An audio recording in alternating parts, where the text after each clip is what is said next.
We got to talk about Ryan Fox and his unique swing. He's kicking butt at the PGA Championships this weekend, and he won his first PGA event last week in Myrtle Beach. So first off, let's have a look at his swing in slow motion, just so you can see how unique it is.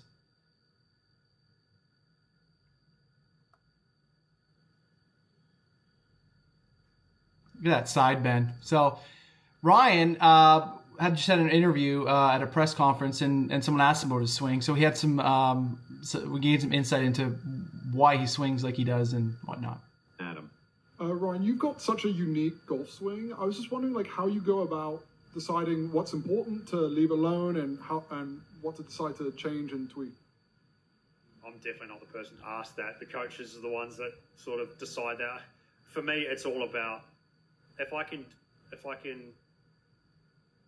get the ball flight I want, then I don't really care how it looks. Like the left ankle for me's been a product of having a dodgy left ankle, and that's why it's flared out.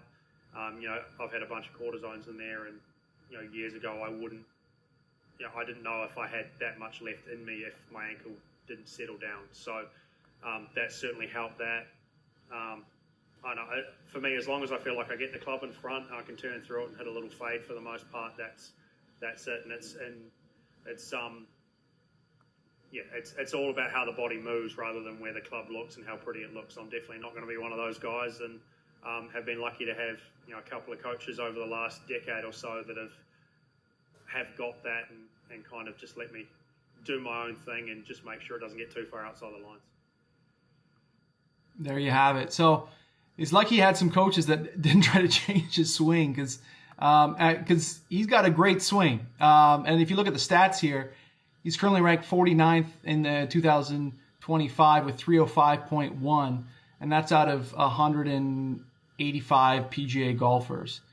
So he's doing well, and it's working. So there you have it, right? It reminds me of John Ram with his club foot. There's ways around it if you're struggling with an injury or whatnot.